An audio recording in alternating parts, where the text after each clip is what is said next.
कबीर भगवान द्वारा दिया गया जो ज्ञान है, इस मालिक की ये उनके मुख कमल से बोली वाणी है जो दास सुना रहा है स्पीकर की तरह। तो उस मालिक की वाणी में इतनी शक्ति है, ये बोली जा रही है, ये ज्ञान सुना जा रहा है, तो आपकी आत्मा के ऊपर जो वो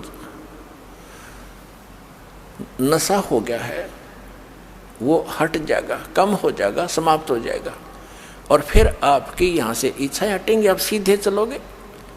भांग उतरी, नशा उतरा, आदमी फिर तो ठीक बोलेगा, सब व्यवहार ठीक रखेगा। उस समय उसको मालूम नहीं तू माँ को गाली दे रहा है या पिता से बुरा बोल रहा है, कहाँ खड़ा है, कहीं नंगा पड़ा है। तो अब हम इस काल की भांगने पिए पड़े हैं।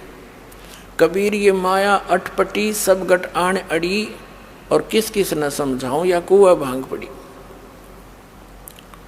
तो ये परमात्मा का ज्ञान और ये भक्ति एंटीबायोटिक का काम करेगी।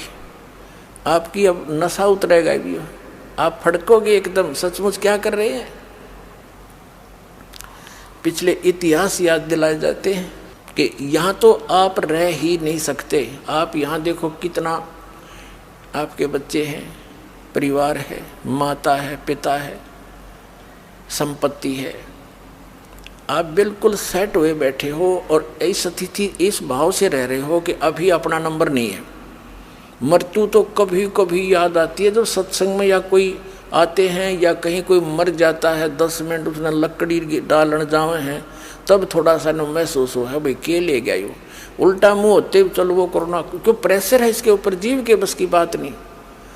और याद रखे तो वो फिर केकला तोड़ेगा, याद रख के क्या कर सकता है। पेट लगा दिया करे बिना भरे नहीं, संसारिक इतनी मर्यादा बना दी कि ना करे तो फिर समाज में रह नहीं सकता। तो हमने काल के द्वारा हमारे ऊपर लादे हुए उस अननेसेसरी वेट को हमने पटक देना ही, रखना नहीं सिर पे। उसमें कौन कौन से हैं, ये बड़ी बड़ी कोठियां बनाना, 5-4 प्लॉट लेकर डाल देना इस आशा से कि घने हो जाएंगे और कल मृत्यु हो जाए, घने सिर में मारेंगे हम। बच्चों को भी मार्ग पर लगावे, परमात्मा से जोड़, उसके बच्चों को आपका परम कर्तव्य बनता है। फिर मालिक आप रुखाड़ा होगा। कहते सिर सौंप्या गुरुदेव को, सफल होया ये शीस, नितानंद इस शीस पर आप बसे जगदीशी। सिर सौंपया गुरुदेव का, भगवान के निमित्त कर दिया, बच्चों को नाम दिवा दिया, सिर सौंप दिया, और कौन सा काट के थोड़ा ही चढ़ाना है। यानी अपने परमात्मा पर समर्पित हो जाना, उसमें एक ही भाव समझना। अब जैसे एक आश्रम के अंदर कुछ 5-7 भक्त रहा करते थे, गुरुजी उनको शिक्षा दिया करते थे कि भाई भक्ति मार्ग के अंदर गुरुजी के वचन को पालन करना अनिवार्य होता है। चाहे आपने अपनी क्रियाएं अच्छी लगती हों, पर गुरुजी मना कर देता है तो आपने तुरंत त्यागनी होंगी, यदि मोक्ष और भक्ति लाभ चाहते हैं। भाई जो गुरु बचन पे डट गे रकट गे फंद 84 के, भाई जो गुरु बचन पे डट गे रकट गे फंद 84 के, कट गे फंद 84 के, रकट गे फंद 84 के। भाई जो गुरु बचन पे डट गे कट गे फंद 84 के, वस्तु मिली ठोड़ की ठोड़ मिट गई मन पापी की दौड़। वस्तु मिली ठोर की ठोर मिट गई मन पापी की दौड़।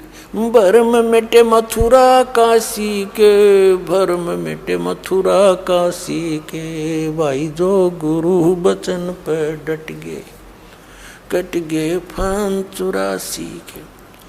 ऐसी शिक्षा दिया करता था।